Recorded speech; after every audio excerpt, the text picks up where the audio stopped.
Hello, I'm Lynn May. Welcome to Snapshot and to the American Air Power Museum at Republic Airport in Farmingdale. I'm here in what was the communications center out in the field during World War II. And whether the message was from your commanding officer or your family back home, transmission was just as crucial then as it is now.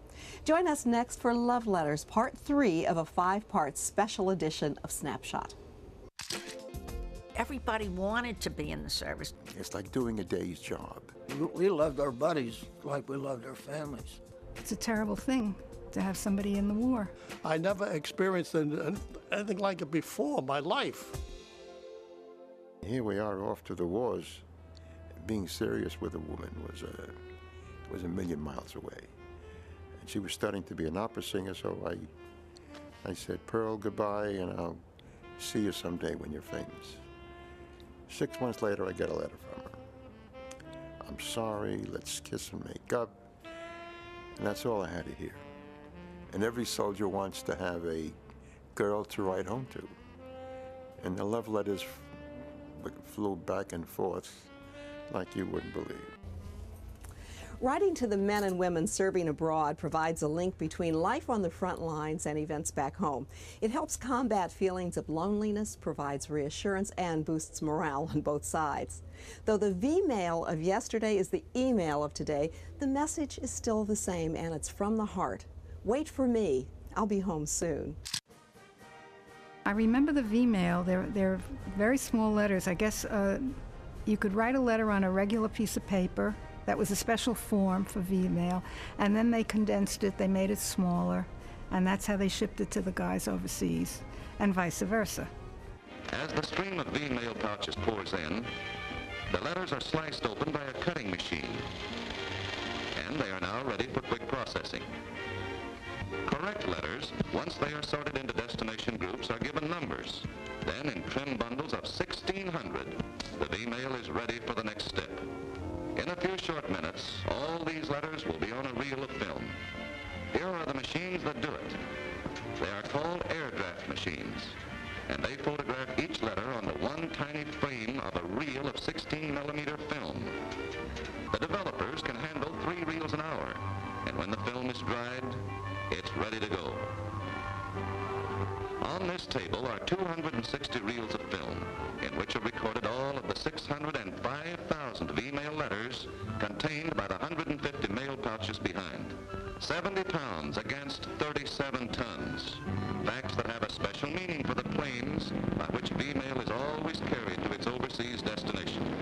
And so the reels of microfilm are sent immediately to the printing room, where this enlargement machine prints the letters by exactly the same process. At home, snapshots are enlarged.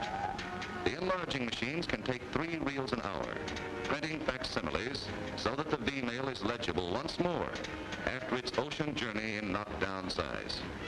You may not be able to get a clip from your local newspaper or smell Susie's perfume, but brother, V-mail saves space and time.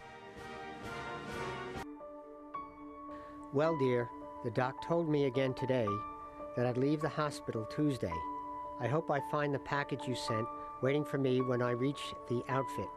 I'm anxious to get the bracelet, but more so to get the locks of hair and your little cross. Hope you send them together. Sweets, I know how hard it is for you to do without me, but certainly I find it dreadfully so, not having you.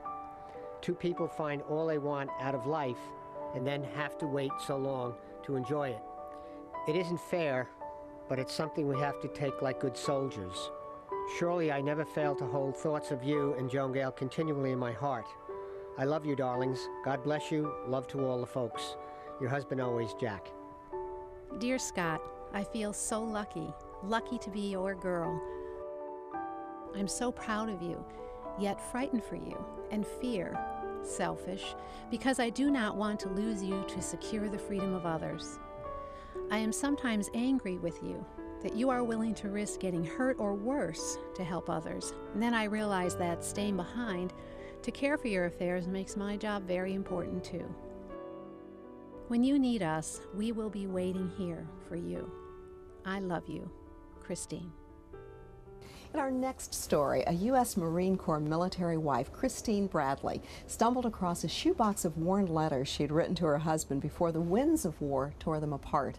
She wanted to share her experience with other military wives and reached out hoping that she could help others in the same situation. Operation Proud Hearts was born, changing lives one letter at a time. My husband and I were married for approximately 8 years, and I would say that we experienced struggles just as every military family has. I think that our family was touched by issues that touch many families, such as PTSD, depression, and financial difficulties and such, and we were not immune to any of those issues. We really had turned over every stone to seek help. We went through every resource we could. We sought therapy, we had help from family and friends, we had professionals helping us, and finally, I think at the end, we were just both really exhausted. Once the reality that the marriage had ended, I was in my garage sorting through scrapbooks and old clothing and things, and I came across a box of letters that I had gradually built from 8 years of notes and letters that I had written to my husband. And as I pulled each one out, I just found myself, tearing up over each letter and really picking apart what it is that went wrong and how wonderful parts of it were and how other parts of it were so painful.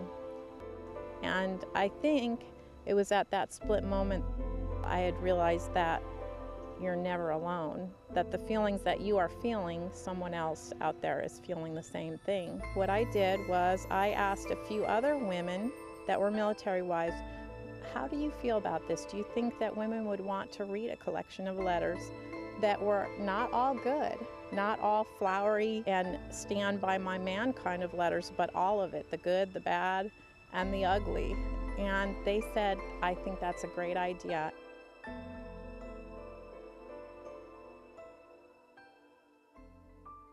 At the time, I had just become new to MySpace. So on my own private profile, I decided that I was going to publish the letters. Operation Proud Hearts really sprang from the publishing of the letters. MySpace had a huge involvement with military families. At a certain point, a lot of the military wives that I had grown to know very well all decided at that point that not only would we publish the letters, but that we would provide the goods, we would provide the services. We would create the revenue that would help us to do the programs that we just could not find.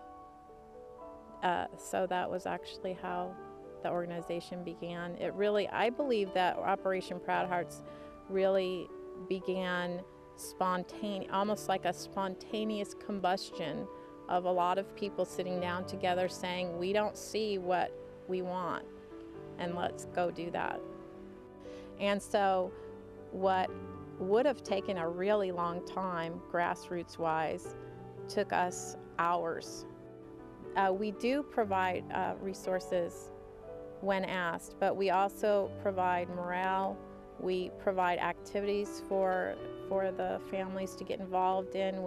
I would say that probably the biggest stressor for a military family is isolation.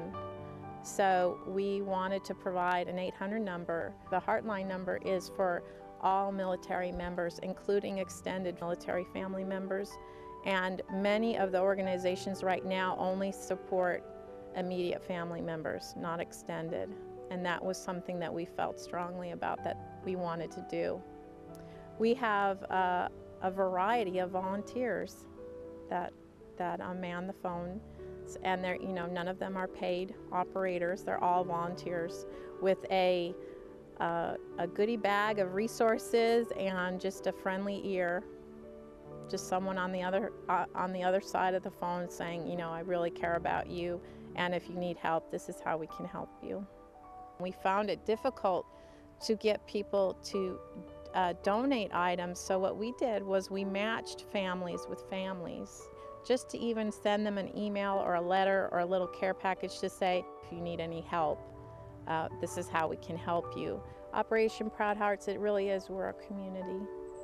We're all mothers and servicemen and women that have a common goal. We are military families helping other military families, and I think that's our strength.